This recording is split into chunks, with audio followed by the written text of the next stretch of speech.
welcome to Curious Pod podcast. Today we have with us Dr. Vivek Sharma sir. He possesses a doctorate degree in management. He has experience of 21 years with 18 years in academics and 3 in industry. He has co-authored 4 books and he has over 80 national and international research papers and 2 scales in his credit, and he also supervises PhD students in management area. We welcome you to the show, sir. So in this episode, our focus will be on research, and we will get to the very core of research and understand that how as students it is going to help us. So sir, we would really love to know about your journey and also your research papers, and not to miss about your books. Okay, so as you just told, 21 years I have been in the industry as well as academics. After 12th, जैसा जिस as में हमने किया है 12th, हर किसी को लगता था पढ़ा लिखा आदमी इंजीनियर ही बनता है. So there was no other option than to go for engineering entrance. Cleared it, completed my BE from SGS ITS Indore. वहाँ पर भी हमने कुछ अनोखी ब्रांच ले ली थी, इंडस्ट्रियल एंड प्रोडक्शन इंजीनियरिंग. जीवन भर लोगों को ये समझाना पड़ा कि ये ब्रांच होती क्या है और इसमें करते क्या हैं. सो वंस कंप्लीटेड BE, फिर वही करें क्या. पीतमपुर के पास रहते थे, प्रोडक्शन में BE थे, मिल गई जॉब तो जॉब करने लग गए. As a management faculty now I realize कि जब कैरियर बनाना हो तब ये बहुत ज़रूरी होता है ये समझना पड़े कि आपका इंटरेस्ट क्या है. मुझे 3 साल लगे ये समझने में कि मैं गलत जगह आ गया हूँ. एक इंडस्ट्री में मुझे नहीं रहना है. I enjoyed teaching.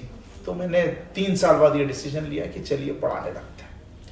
अब BE विथ MBA तो क्या था, जो इसके आज भी गए जिस भी इंस्टीट्यूट में गए उन्होंने पकड़ा दिए quantitative subjects, statistics, mathematics, research methodology, operations research. ये खास तौर पे 4 सब्जेक्ट्स आपने भी पढ़े होंगे किसी भी MBA करिकुलम में, जो 4 सब्जेक्ट होते हैं. इनको जब पूरा किया, पढ़ाने लगे, तो फिर लोगों ने बोला कि PhD करनी पड़ती अगर एकेडमिक्स में रहना है तो PhD कर ली और PhD हो गई और पढ़ा रहे हैं. तो research is always considered research as a part and parcel of this particular teaching career.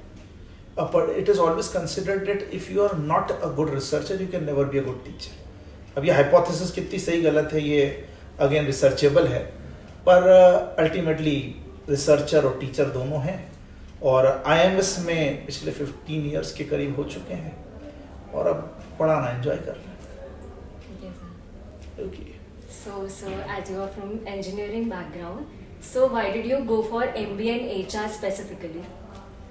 हाँ, जैसा मैंने बोला कैरियर में इंटरेस्ट बहुत ज़रूरी है. और इसमें जैसा आज हम बात करना चाह रहे हैं, जब PhD करने की बात आई तो इनिशियली मैंने MBA मार्केटिंग मैनेजमेंट में किया था और BE इंडस्ट्रियल प्रोडक्शन इंजीनियरिंग में था. तो MBA के 2 फंक्शनल, मार्केटिंग और ऑपरेशंस, ये मुझे बहुत अच्छे आते थे. फाइनेंस और HR बिल्कुल नहीं आता था.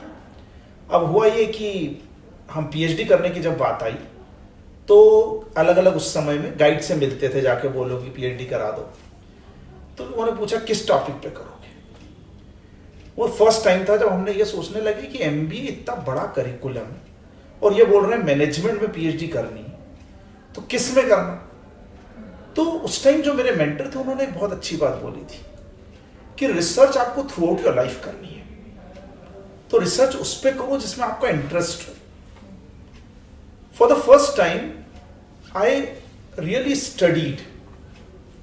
एक परीक्षा पास करने के लिए पढ़ते हैं. मैंने पहली बार पढ़ा. जब पढ़ने लगा तब मुझे ऐसा लगा कि मुझे सबसे ज्यादा आनंद, जिसको बोलते हैं ना, एक शब्द है, वो रिसर्च में आने लगा, वो साइकोलॉजी में आने लगा.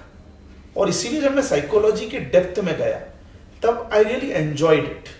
और इसीलिए फिर मैंने ये डिसीजन लिया कि मैं PhD भी बिहेवियरल साइंसेस में करूँगा और उसके बाद से टीचिंग भी बहुत कुछ मैं along with quantitative subjects behavioural sciences में करता हूँ. तो I feel throughout in your life as a career always work on that particular part कि आपका इंटरेस्ट क्या है.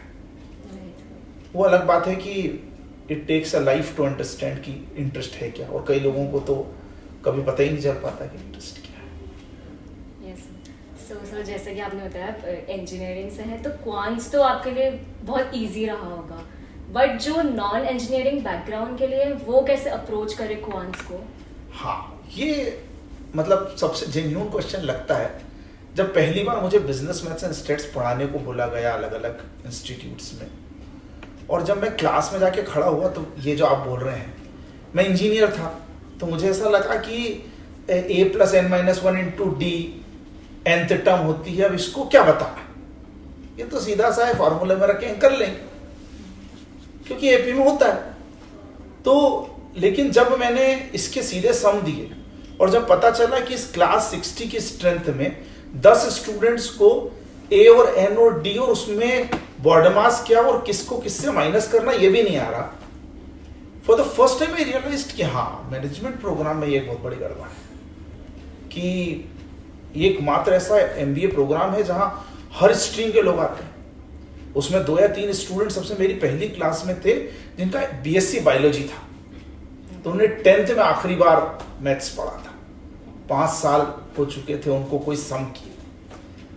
देन आई फेल्ट कि हाँ, कुछ मतलब सीरियसली हमें पेडागोजी पे भी सोचना पड़ेगा, एज अ टीचर अप्रोच पे भी सोचना पड़ेगा। और then I discussed with different people who were taking this subject. जो ओवरऑल कंक्लूजन जो आप प्रश्न एक्चुअली कर रहे हैं उसका जो मुझे आज की तारीख में बेस्ट लगता है, हमें बिजनेस मैथ्स और बिजनेस स्टैट्स पढ़ना है, हमें मैथ्स और स्टैट्स नहीं पढ़ना है। और that is the basic difference.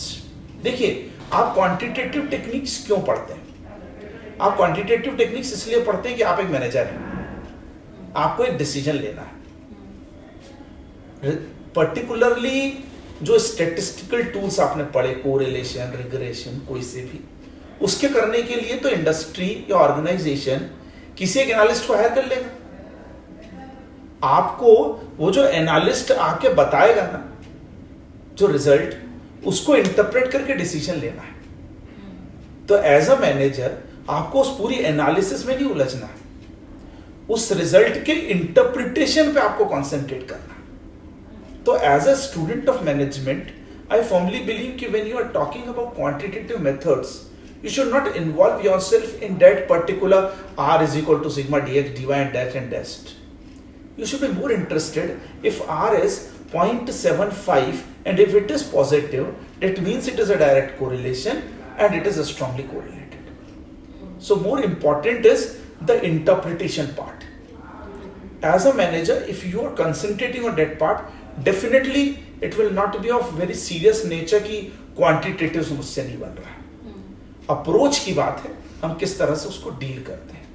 क्योंकि अब जैसे आप बोल रहे हैं, as a engineering background student मुझे वही प्रॉब्लम अकाउंट्स में आई, तो अकाउंट में भी हमने फिर यही किया ना कि बहुत बेसिक चीजें समझ ली जो हमको आज लाइफ में काम आती।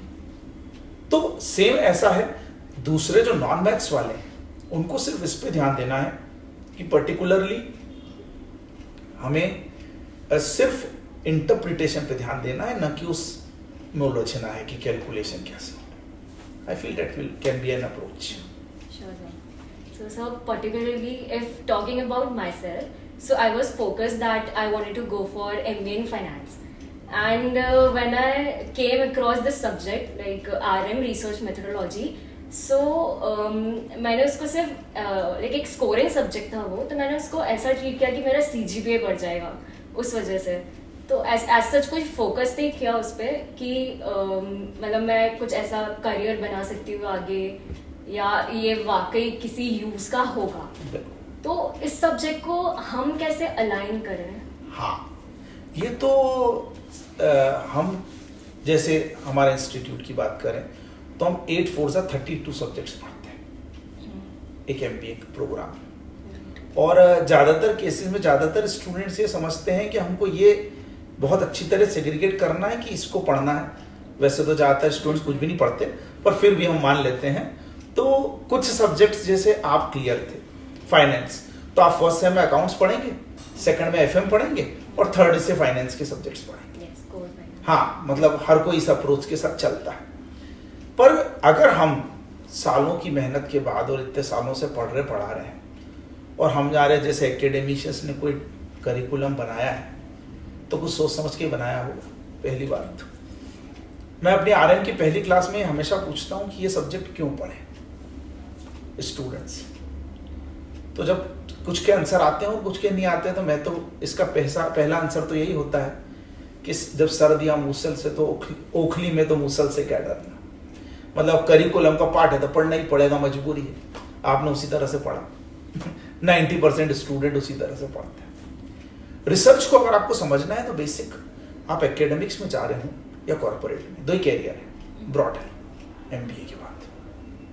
अगर आप एकेडमिक्स में जा रहे हैं तो but obvious you will have to do a PhD, you will have to write research papers that makes this particular paper very much significant.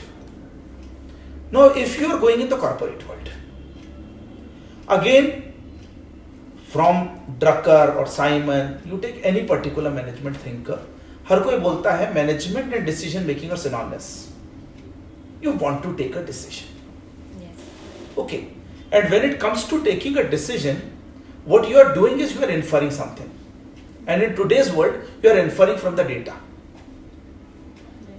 And so you should be very much convenient with interpreting and drawing conclusions from the data. If you are not able to do that, you can never be a successful manager.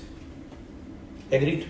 So what is required is you have to make yourself comfortable with the whole research part to get an understanding. और इसीलिए मैं बोलता हूँ चाहे आप कोई भी stream लें, अगर आपको कॉर्पोरेट में जाना है तो मार्केटिंग रिसर्च बाय नरेश के मल्होत्रा पढ़नी चाहिए। वो एकमात्र ऐसी बुक है, कोई भी नहीं पढ़ता।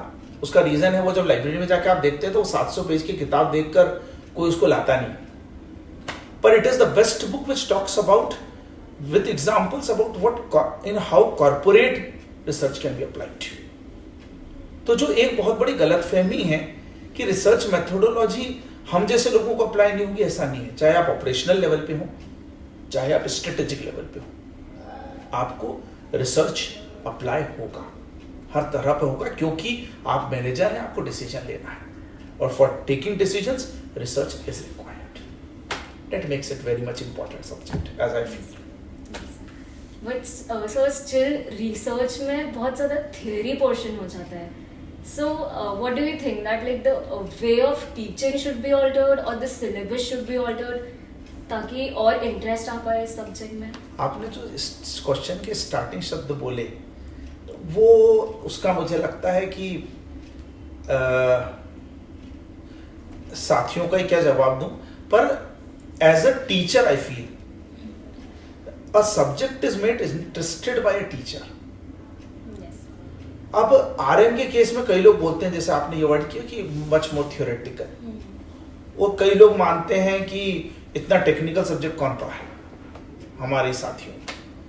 तो सबसे बड़ी चीज होती है उसको डेल्ट कैसे किया जा रहा है। तो पहली बात तो उसकी डीलिंग कैसे।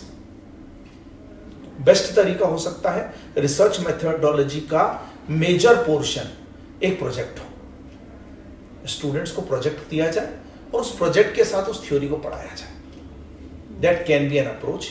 दूसरा, हमारे यहां पर जो हम नहीं कर पा रहे हैं और जो होना चाहिए, आप कुछ पर्टिकुलर सॉफ्टवेयर्स करिकुलम का पार्ट हो और आप उन सॉफ्टवेयर्स के साथ कंफर्टेबल हो, जैसे SPSS हुआ या आज की तारीख में आर या पाइथन जैसी चीजें यूज कर सकते हैं। हम आर को यूज करके अगर एनालिसिस करेंगे और उस पर्टिकुलर इंटरप्रिटेशन को समझने की कोशिश करेंगे रियल वर्ल्ड डेटा के साथ, उसके लिए जैसे मुझे ऐसा लगता है प्राइमरी डेटा कलेक्शन करने के लिए तो हमारे स्टूडेंट्स टीम बनाएं और बाकायदा प्राइमरी डेटा कलेक्ट करें।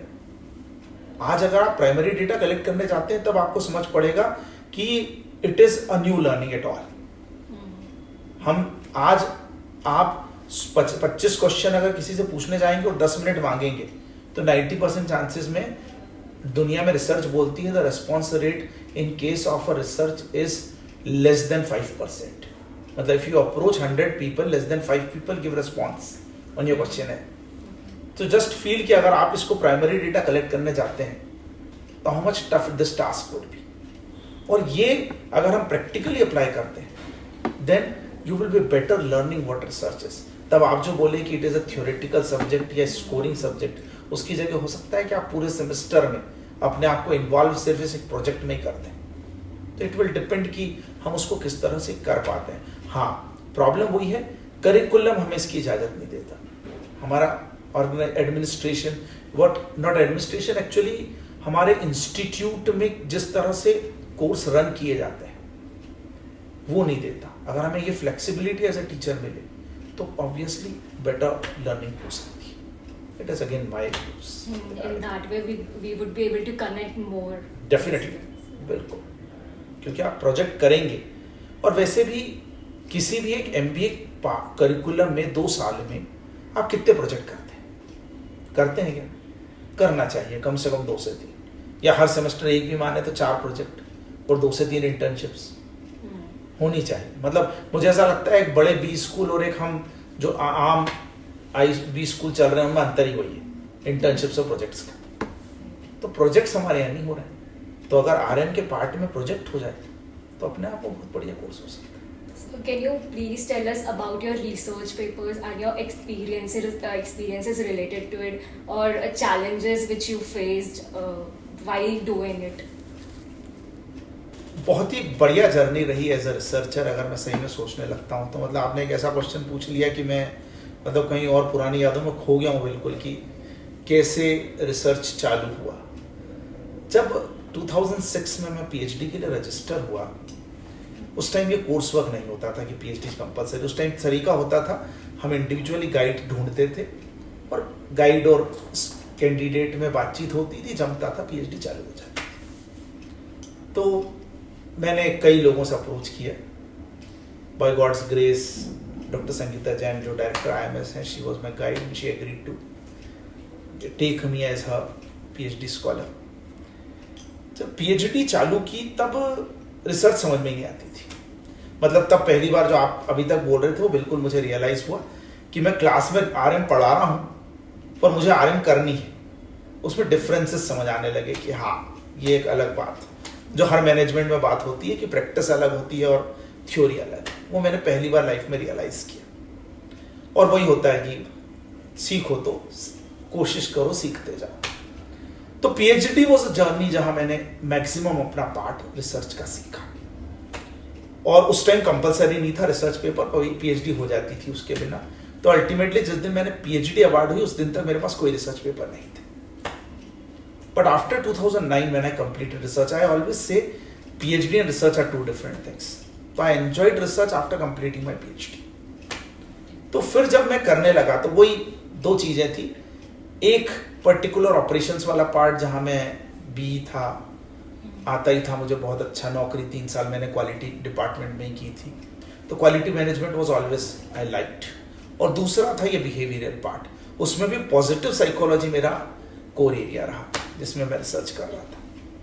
तो कई मैंने ऐसे अलग अलग फील्ड में रिसर्च पेपर्स किए। जैसे पॉजिटिव साइकोलॉजी में मैंने हैप्पीनेस एट वर्क प्लेस पे रिसर्च लिखी। हैप्पीनेस एट वर्क प्लेस पे तो बहुत मजे आते थे, किसी के पास भी जाओ तो वो क्या कहता था, क्या फालतू बात कर रहे हो, वर्क प्लेस और हैप्पीनेस, इस पे क्या रिसर्च करो। खैर now after some 10 to 12 years this construct is well defined and is very much applicable in the real world also. इसका मैं आपको एक बहुत अच्छी बात बताता हूँ जो एज अ स्टूडेंट आपके बहुत काम की हो सकती है। I was taking a subject quality management in hospital administration. तो पर्टिकुलरली मैंने कुछ स्टूडेंट्स, वो बैच बहुत अच्छा था, I am not remembering exactly which batch की बात है, पर समवॉट अराउंड 2010 के आसपास की बात होगी। तो मैंने उस क्लास में बोला कि आप में से कोई इंटरेस्टेड है कि इंदौर में सर्विस क्वालिटी मेजर करें हम हॉस्पिटल्स की। सर्कुलर मॉडल अगर आपने मार्केटिंग में पढ़ा है तो डिफाइंड मॉडल है परसुरमन सेंटिनल का, 22 स्टेटमेंट्स का मॉडल है और 5 डायमेंशंस डिफाइंड है। लिटरेचर बहुत अच्छी तरह बात करता है उसकी। तो हमने सर्वक्वेल मॉडल लिया, 2 स्टूडेंट्स के बैच ने तैयार हुए कि हम करेंगे। सर्वक्वेल मॉडल को हमने उन दोनों स्टूडेंट्स में इक्वल डिस्ट्रीब्यूट किया कि एक प्राइवेट हॉस्पिटल्स में जाए, एक पब्लिक हॉस्पिटल्स में जाए, और हमने 100 के रेस्पॉन्सेस कलेक्ट किए। उस रिसर्च पेपर को दोनों स्टूडेंट्स ने, मैं नहीं गया था, दोनों स्टूडेंट्स ने मुंबई का एक इंस्टीट्यूट था मैं नाम तो भूल रहा हूँ, वहां पर जाकर बाकायदा कॉन्फ्रेंस में उस रिसर्च पेपर को पब्लिश किया। They got second, some prize money भी उन्हें मिला। उनके लिए वो बड़ी बात थी, जो भी था उस time amount was not important, कि एज ए स्टूडेंट वो थे सेकंड ईयर में ही और उन्हें रिसर्च के लिए कुछ प्राइज मनी मिला। और बाद में फिर हमने उस कॉन्फ्रेंस से परमिशन लेकर बाद में उस पेपर को रीमॉडिफाई और चेंजेस करके it also got published in journal. तो दोनों काम हुए, और इसीलिए पर्टिकुलरली आप जो कहना चाह रहे हैं कि ये काम हो सकता है एज ए स्टूडेंट, हम कितनी शिद्दत के साथ कहिए अगर रिसर्च पे ध्यान देना चाहें तो ऑलवेज इट इज पॉसिबल कि हम कुछ अच्छे रिसर्च पेपर, क्या होता है, एक सर्टिफिकेट तो मैं भी आपको दे सकता हूं, आपने प्रोजेक्ट किया मेरे अंडर, सो सर्टिफाइड इट, उसको सामने वाला भी कहेगा कि इसकी फैकल्टी थी, दे दिया होगा। लेकिन जब एक थर्ड पार्टी, एक इंस्टीट्यूट आपको देता है certificate, you presented a paper, तो उसकी ऑथेंटिसिटी बढ़ जाती है, वैलिडिटी बढ़ जाती है। तो वो स्टूडेंट्स के साथ, और तो टोटल मेरे हिसाब से आज तक मेरे 4 या 5 ऐसे स्टूडेंट्स रहे होंगे जिन्होंने during MBA research paper project कहीं ना कहीं जाकर कॉन्फ्रेंसेस में प्रेजेंट किए, और वो बाद में पब्लिश हुए नहीं हुए वो अलग मैटर था, पर प्रेजेंट किए और उसका उन्होंने दे एंजॉयड। पर this was a unique case where they got some prize money also, came second in that particular case. So देखिए, कोई से भी सब्जेक्ट मैनेजमेंट में आप जो पढ़ रहे हैं, 8 जैसे मैंने बोला 32 सब्जेक्ट्स हैं, आप किस सब्जेक्ट को कितना एंजॉय करना चाहते हैं ये देखिए।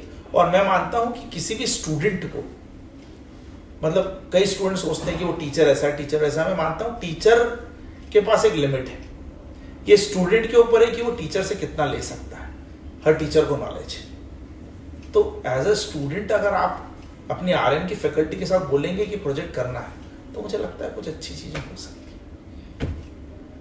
ठीक है, Thank you so much, sir. This was a really perspective building session, and hope you guys have also enjoyed this.